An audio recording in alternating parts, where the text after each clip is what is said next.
जो संसद का मॉनसून सत्र था, आपने देखा वो पिछले हफ्ते वो मॉनसून सत्र समाप्त हो गया, लेकिन जो मांग कर रहे थे पूरा देश सुनना चाहता था और विपक्ष की भी मांग थी कि गृह मंत्री जी उसमें जवाब दें। छात्रों के साथ, युवाओं के साथ पूरे देश में जिस तरह का सलूक हुआ, लेकिन जवाब नहीं मिला। और केवल उसी बात का नहीं, किसी बात का जवाब नहीं मिला, क्योंकि मीडिया में मैनेजमेंट करके ये बात आप लोग के समक्ष रखी गई है कि कोई एजेंडा नहीं हुआ और विपक्ष ने ये किया वो किया, लेकिन सच्चाई ये है, ऐसा नहीं है कि एजेंडा नहीं हुआ। बीजेपी के सारे एजेंडे पास हुए। जो बिल वो पास करना चाहते थे, माइंस और मिनरल्स एक्ट, जो आपको पता है कि एक दो बड़े औद्योगिक घरानों को फायदे पहुंचाने के लिए वो एक्ट बनाया गया, वो सारे एक्ट उन्होंने पारित कराए। 12 विधेयक थे जी, एक गया है जेपीसी को, बाकी सब पास हो। 12, ये ठीक कह रहे हैं वरुण जी, 12 बिल्स संसद में सरकार लेके आई, 11 पारित हो गए और मात्र एक जेपीसी को गया है। वो भी आपको पता है किन परिस्थितियों में वो जेपीसी को गया है। वो जो foreign contribution FCRA foreign contribution को लेके जो बिल लेके आई थी। बहरहाल जो विपक्ष की तरफ से जो मांगे थी, किसी बात पे कोई जवाब नहीं। पहली मांग तो थी हमारी, जो हमारे नेता राहुल गांधी जी ने मुखर होकर एक बात रखी कि गृह मंत्री जवाब दें। कोई जवाब नहीं, आए नहीं, सदन में ही नहीं आए, ना गृह मंत्री है ना प्रधानमंत्री आए।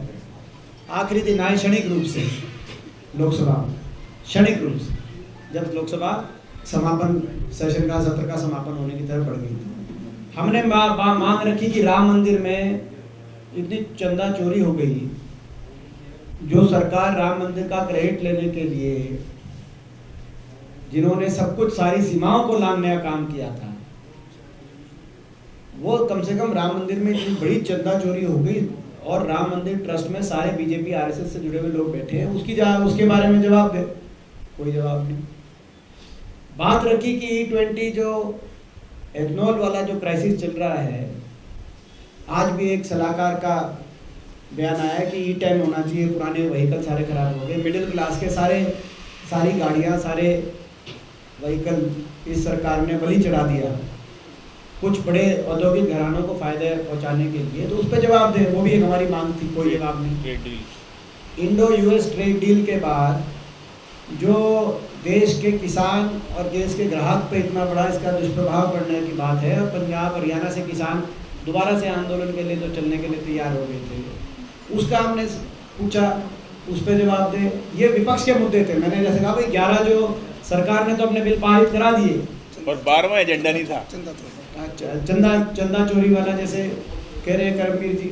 तो ये हमारे जो विपक्ष के जितने भी मुद्दे थे, हमने हरियाणा प्रदेश की तरफ से, इसके साथ साथ हरियाणा प्रदेश के हम सांसद, आपने देखा होगा, हमने कॉमनवेल्थ खेलों को लेकर मांग रखने के लिए पहले प्रश्न लगा था, उसके बाद 377 का नोटिस दिया था। हमने नारे लगाए कि सब कुछ आप गुजरात में करा रहे हो, लेकिन अंदर उस बात पर भी सरकार ने ना कोई जवाब दिया।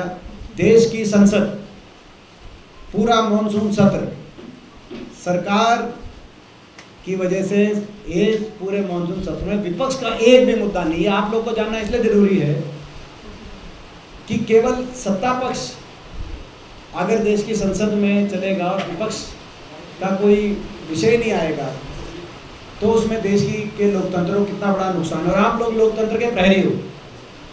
विपक्ष का एक भी मुद्दा इस सेशन में नहीं आया। शायद 22 साल से देश की संसद में मैं भी सदस्य हूँ, इससे पहले एक मुझे सेशन याद है, एक जिसमें इस तरह की परिस्थिति आई थी। लेकिन वो सेशन, कांग्रेस उस समय यूपीए की सरकार थी, 2G स्पेक्ट्रम पे मामला, विपक्ष की मांग थी उस समय कि जेपीसी हो, और वो पूरा एक सेशन, विंटर सेशन नहीं हो पाया था। उसमें आधा सेशन में जेपीसी की मांग थी और आधे सेशन में जो उस समय डिवीजन ऑफ आंध्र प्रदेश चल रहा था, तेलंगाना और आंध्र, वो विपक्ष की वजह से और विपक्ष की मांग उस समय उठी थी और जेपीसी बनी थी। कांग्रेस ने कहा था कि जेपीसी वाला तो आपका आ गया, मगर पहली बार है कि सरकार ने पूरा सेशन नहीं चलने दिया। तो हम सभी, सेशन खत्म परसों हुआ है, आज आपके बीच में पहुंचे हैं और हम इस बात के लिए बहुत ही निंदा करते हैं कि लोकतंत्र के लिए अच्छा नहीं है। और आज जो हम, वैसे तो सारे विषय हैं, लेकिन एक जो विषय हमने उठाया था कॉमनवेल्थ खेल का, हमने वहाँ जिस दिन नारेबाजी करी सभी सांसदों ने, और वो हमने नहीं उठाया था, वो प्रदेश की जनता की आवाज़ हम पहुँचा रहे थे। प्रदेश की जनता चाहती है कि इसमें हरियाणा के साथ न्याय हो, कॉमनवेल्थ खेल हरियाणा में। उसके बाद आपने देखा होगा कि बीजेपी के हरियाणा के मुख्यमंत्री नायब सिंह जी ने भी उस पर काफ़ी बयान दिए, बीजेपी की प्रदेश अध्यक्ष अर्चना गुप्ता जी ने भी बड़े बयान दिए, और उन सारे बयानों में एक बात थी कि भाई हरियाणा में भाई जो है खेल नहीं हो रहे, तो उनको कुछ इस बात का कोई अफसोस नहीं था। गुजरात को बधाई देते थे वो लोग, और कि गुजरात में हो रहा है, अच्छा बात है अहमदाबाद में। तो आज वो विषय, पहला विषय तो ये हो गया कि भाई आपको मैंने बता दिया कि देश में संसद की हम निंदा करते हैं, विपक्ष के मुद्दे नहीं आए, मगर एक विशेष मुद्दा आपसे, कॉमनवेल्थ खेल क्यों हम मांग कर रहे हैं और क्यों, कैसे, कितना बड़ा अन्याय हो रहा है देशवासियों के साथ और प्रदेशवासियों के साथ, ये आपके समक्ष हम रखना चाहते हैं। देखो, आपने देखा होगा सत्र समाप्त होते ही, मॉनसून सत्र समाप्त होते ही, मॉनसून सत्र समाप्त होते ही अगले दिन लाल किले की प्राचीर से प्रधानमंत्री जी ने देश को संबोधित किया, और संबोधित करते समय खेलों के बारे में 2-3 बातें कही। उन्होंने ये कहा, प्रधानमंत्री जी ने, कि 2030 कॉमनवेल्थ खेल तो देश में हो ही रहे अहमदाबाद में, 2036 ओलंपिक के खेल भी भारत और अहमदाबाद में हों, ऐसी हमारा प्रयास है। मतलब 36 में ओलंपिक खेल हुई। दूसरी बात उन्होंने कही प्रधानमंत्री जी ने कि खेलो और खिलो, और इस नियत से अब समय आ गया है कि हम 5 साल से जो स्कूली बच्चे हैं उनमें फिजिकल एप्टीट्यूड टेस्ट कराएं, उनमें प्रतिभा का चयन करें। अब समय आ गया है, प्रधानमंत्री जी ने ये घोषणा करी कि अब समय आ गया है। कब आएगा ये नहीं बताया, लेकिन अब आ गया है। 12 साल से इनकी सरकार है, अब ये बात कर रही है। तो अब मैं उस विषय पे जाऊंगा। प्रश्न केवल कॉमनवेल्थ खेल का ही नहीं है, मैं आपकी जानकारी में ला दूं। 2030 के कॉमनवेल्थ खेल भी अहमदाबाद में प्रस्तावित कर दिए सरकार ने। 2036 के ओलंपिक खेल भी अहमदाबाद में प्रस्तावित कर दिए सरकार ने। 2029 के वर्ल्ड पुलिस गेम्स, जो वर्ल्ड पुलिस गेम्स मधुबन में प्रस्तावित थे हरियाणा में, 2017 में मधुबन का प्रस्ताव था, आज वो वर्ल्ड पुलिस गेम भी अहमदाबाद के अंदर सरकार ने घोषित कर दिया कि वर्ल्ड पुलिस गेम भी अहमदाबाद में। वर्ल्ड कप भी अहमदाबाद में क्रिकेट का, मोदी स्टेडियम में। T20 वर्ल्ड कप भी अहमदाबाद में, IPL फाइनल भी अहमदाबाद में, कॉमनवेल्थ भी, वर्ल्ड पुलिस गेम भी और ओलंपिक खेल। ये मैं समझता हूं देश हित में नहीं है। हम प्रदेश से पहले देश की बात करें। देश हित में इसलिए नहीं है कि जब लाखों करोड़ का खर्चा होना है, लाखों करोड़ से स्पोर्ट्स इंफ्रास्ट्रक्चर डेवलप किया जाएगा, तो वो ऐसी जगह हो जहां ज़्यादा से ज़्यादा खिलाड़ी उसका सदुपयोग करके देश को शीर्ष पे पहुंचाएं। केवल ये खेल देश में मेजबानी करना गौरव नहीं होना चाहिए। देश पदक तालिका में भारत देश नंबर 1 पे आए, लक्ष्य ये होना चाहिए। जब नंबर 1 पे भारत आएगा तो कितनी खुशी होगी आप। और उसके लिए ये महत्वपूर्ण है कि न्याय संगत फैसला हो, मेरिट पे फैसला हो। और मेरिट क्या है?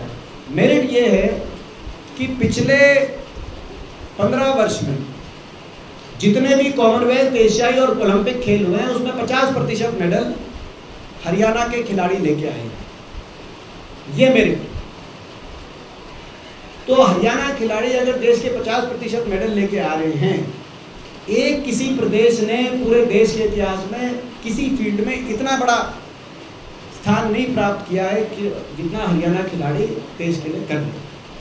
तो ऐसे में न्याय यही कहता है कि यहाँ पे आप करो, पहली बात न्याय संगत, ताकि इंफ्रास्ट्रक्चर यहाँ डेवलप हो, और इंफ्रास्ट्रक्चर यहाँ पे डेवलप हो तो आने वाले समय में भारत माता की झोली खिलाड़ी हमारे और भर पाए। दूसरी बात, आपको याद होगा कि जब कॉमनवेल्थ खेल हुए थे पिछली बार 2010 में, तो देश की राजधानी में, क्योंकि मुझे ये कहा गया, जब ये बात हमने उठाई तो बीजेपी के कई लोगों ने, मैं नाम नहीं लेना चाहूँगा, जो कई बीजेपी के ऐसे लोग हैं जो खिलाड़ी पृष्ठभूमि से भी है, उनकी भी आई कि व्यक्तिगत रूप से कहा गया कि दीपेंद्र जी ने उस समय तो नहीं कहा जब 2010 में दिल्ली में हुए, इससे पहले 2 बड़े आयोजन हुए, 2010 में कॉमनवेल्थ खेल दिल्ली में और 1982 में एशियाई खेल दिल्ली में। दिल्ली देश की राजधानी, दिल्ली हमारी राजधानी है, हमारी सबकी राजधानी है। और हरियाणा के लिए भौगोलिक तौर से दिल्ली, 3 तरफ हरियाणा है, हरियाणा की 60% हरियाणा का क्षेत्रफल राष्ट्रीय राजधानी क्षेत्र में आता है, एनसीआर में आता है। हरियाणा के कई जिले मेट्रो से ही जुड़े हुए हैं, आपस में मेट्रो तक की भी कनेक्टिविटी है, बैठो मेट्रो पहुंचो। और अगर स्टेडियम बनेंगे, कोई अच्छा इंफ्रास्ट्रक्चर डेवलप होगा तो वहाँ हरियाणा खिलाड़ियों के लिए भी वो दिल्ली के अंदर खेलों का आयोजन करना अच्छी बात है, ये एक स्वाभाविक बात है, कोई भी समझता है। तो इस तरह की बात, और दिल्ली देश की राजधानी, लेकिन फिर भी ये कहा गया, तो दिल्ली की बात तो मैं उस बात से जवाब दूंगा। दूसरी बात, खेलों में अगर मैं देश से सवाल पूछना चाहता हूं आपके माध्यम से, अगर ये हरियाणा में इंफ्रास्ट्रक्चर डेवलप होगा, उसका दूसरा फायदा ये है, दर्शक जाएंगे, हौसला बढ़ाएंगे, मेडल ज़्यादा आएंगे। अगर बॉक्सिंग का अरीना आप भिवानी में डेवलप करो, पूरा स्टेडियम भर देंगे भिवानी वाले, आप देखो मेडल्स की कैसी छड़ी लगती। जैवलिन का और एथलेटिक्स का आप पानीपत और करनाल में डेवलप करो, जब नीरज चोपड़ा जब भाला फेंकेंगे तो पूरा पानीपत और करनाल पहुंच जाएगा, आप देखो विश्व रिकॉर्ड कैसे लुढ़कते हैं। जब कुश्ती के खेल हमारे पहलवान उतरेंगे तो आप रोहतक में कराओ, झज्जर, रोहतक, सोनीपत, जहाँ कुश्ती का जो गढ़ माना जाता है, वहाँ गांव के गांव उठ के जाएंगे जिनका खिलाड़ी, जिनका पहलवान, और पूरा इलाका उठ के जाएगा। आप देखो तो दुनिया का कोई पहलवान मुकाबले में टिक जाए।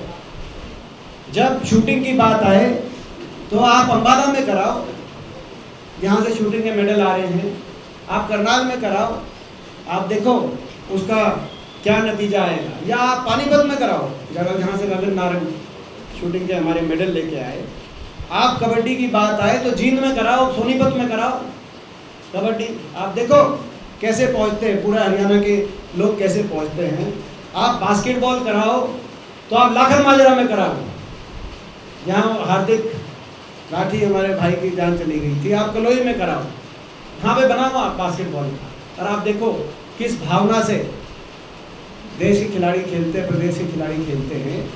और अगर हॉकी कराना है, विमेन हॉकी का आप शाहबाद में कराओ, विमेन हॉकी का आप देखो, शाहबाद में अगर विमेन हॉकी का हो तो गोल्ड मेडल आएगा कि नहीं आएगा। और पुरुष हॉकी का अगर हो, पुरुष हॉकी का सिरसा में कराओ, जहाँ से हमारे लेजेंडरी हमारे सरदार सिंह थे जो इंडियन टीम के कैप्टन, लेजेंडरी कैप्टन, या आप हिसार में कराओ। प्रश्न ये उठता है कि इतनी ऑब्वियस मेरिट सरकार क्यों इग्नोर कर रही है। ये all India development for Gujarat model सरकार का क्यों चल रहा है। ये राजधर्म नहीं है, ये राज्य धर्म, राज्य धर्म निभाया जा रहा है, राज्य धर्म, राजधर्म नहीं निभाया जा रहा। और मैं ये भी कहना चाहूँगा, पहले भी हमने आरोप लगाए कि खेलो इंडिया का बजट, भारत सरकार का बजट सबसे ज़्यादा गुजरात में जा रहा है और सबसे कम लगभग हरियाणा में दिया जा रहा है। 3000 करोड़ में से आपको पहले भी बताया था प्रेस कॉन्फ्रेंस करके, पिछले सत्र में जो प्रश्न लगा था 1-2 सत्र पहले, उसका जवाब जो आया था लगभग 600 करोड़ गुजरात में और लगभग 40 करोड़ हरियाणा के खेलो इंडिया का बजट। तो ये किस आधार पे ये निर्धारित हो रहा है?